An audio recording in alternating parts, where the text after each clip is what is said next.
A paz do Senhor Jesus, como que você está? É a leitura diária da revista de jovens e adultos da Escola Bíblica Dominical, da edição especial da CPAD, que está chegando. E hoje o tema da nossa meditação é o altar na vida de Davi. O texto está em 1 Crônicas, capítulo 21, versículo 26, que nos diz assim: E Davi edificou ali um altar ao Senhor, e ofereceu holocaustos e sacrifícios de comunhão. Davi invocou o Senhor, e o Senhor lhe respondeu com fogo que veio do céu sobre o altar de holocaustos. O contexto deste versículo nos conta uma história que reflete o orgulho do rei Davi. Porque ele pediu para o seu sobrinho Joabe, que era comandante-chefe do seu exército, para que contasse o povo. A contagem do povo até que não era contrária à lei de Deus, mas a sua motivação é que foi errada. Davi errou na sua atitude porque quis vangloriar-se. Ao determinar a sua força militar, ele passou a confiar mais nisso do que em Deus. Queria saber quantos israelitas que estavam sob o seu comando, simplesmente para se orgulhar.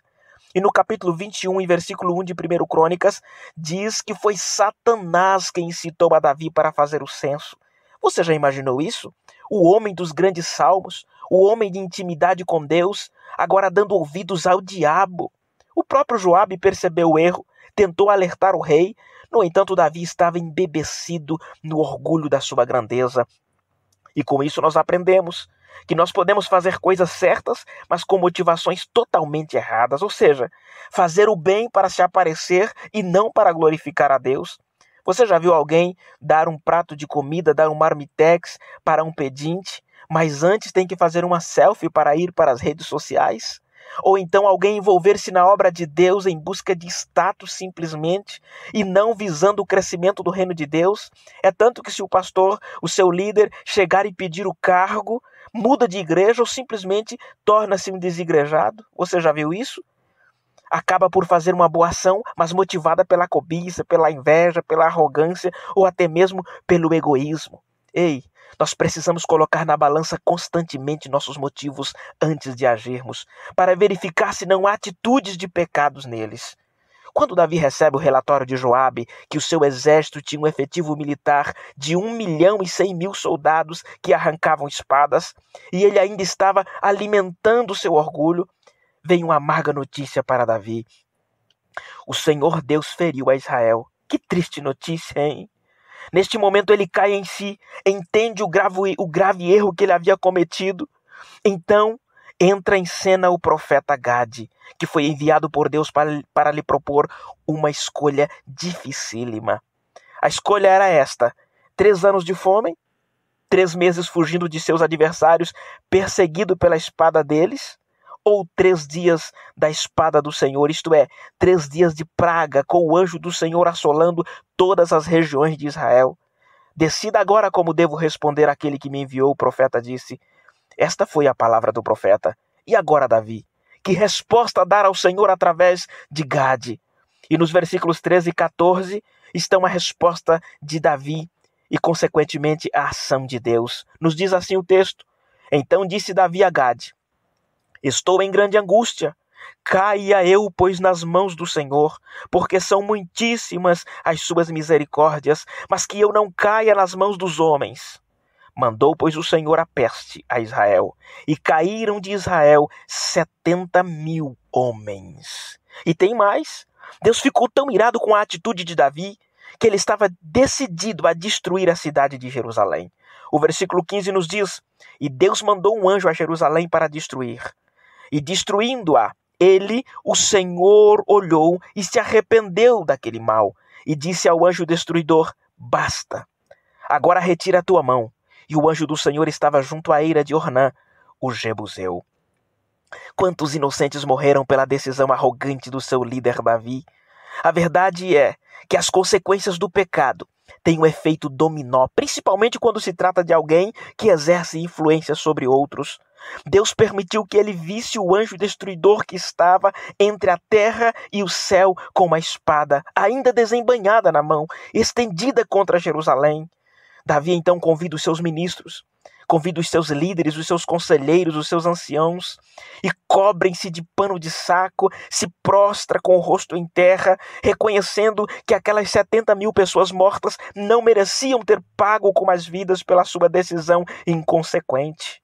E neste momento entra a orientação de Deus dada pelo anjo ao profeta Gade, para que levantasse um altar ao Senhor na ira de Ornã, o Jebuseu. Quando Davi procura Ornã, ele estava trilhando trigo com seus 4 filhos e também vê o anjo do Senhor e rapidamente se esconde com temor e de forma honrosa recebe a Davi e oferece de forma generosa de presente o local para a construção do altar. Mas Davi lhe responde nos versículos 24 e 25 dizendo: Não, eu não vou aceitar, antes, pelo seu valor eu quero comprar, porque não tomarei o que é teu para o Senhor, para que não ofereça holocausto sem custo. E Davi deu a Ornã por aquele lugar o peso de 600 siclos de ouro. Ou seja, Davi deu quase 7 quilos de ouro pelo terreno, que na cotação atual dará um valor aí aproximado de 2 milhões de reais para a construção do altar. O nosso texto base de hoje diz que Davi edificou o altar ao Senhor, ofereceu nele holocaustos e sacrifícios pacíficos, e o melhor de tudo, Deus lhe respondeu, mandando fogo do céu sobre o holocausto. Aleluia! Só após Deus responder com fogo, que o anjo destruidor meteu a sua espada na bainha novamente. Que história, hein? Temos algumas lições a extrair aqui antes de terminarmos.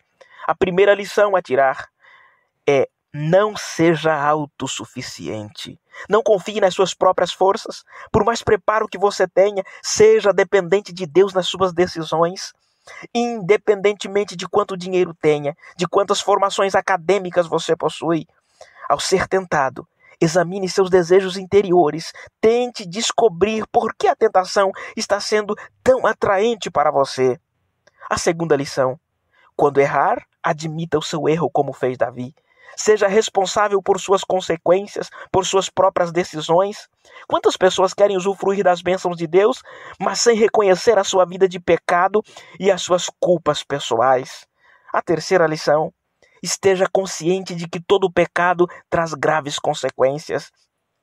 E se você é um líder na casa de Deus, está em pecado, saiba que as consequências disso poderão atingir inúmeras vidas pela tua inconsequência. A quarta lição, nós já falamos dela nesta semana: não sacrifique em um altar que não lhe custou nada. Uma oferta deve custar ao doador algo de si, algo do seu tempo ou dos seus recursos financeiros. Dar a Deus o que não nos custou nada demonstra falta de comprometimento com Ele. A quinta lição: não basta construir o altar, tem que invocar ao Senhor. O altar pode ser bonito, as pessoas podem nos aplaudir pelo trabalho que fizemos ou fazemos, mas se com isso não glorificar ao Senhor, pouco vale todo o esforço. A sexta e última lição, estou correndo aqui para não tomarmos muito tempo. A sexta lição é preciso descer fogo do céu sobre o nosso altar. Em outras palavras, tem tantos altares por aí que está descendo fogo estranho e fogo que não é do céu.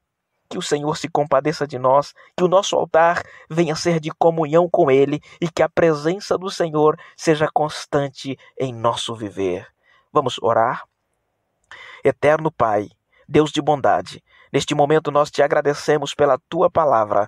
Eu quero nesta hora interceder, Senhor, pela pessoa que está me ouvindo agora. Pai, que em nome de Jesus Cristo, o Senhor possa dar-lhe graça para que seja dependente de Ti, que não venha deixar-se levar pela autossuficiência, que quando errar possa ter humildade, assim como Davi teve, de reconhecer o seu erro. E se desse momento, Senhor, alguém está reconhecendo o seu erro, pedindo perdão dos seus pecados, perdoa-lhe agora, Senhor.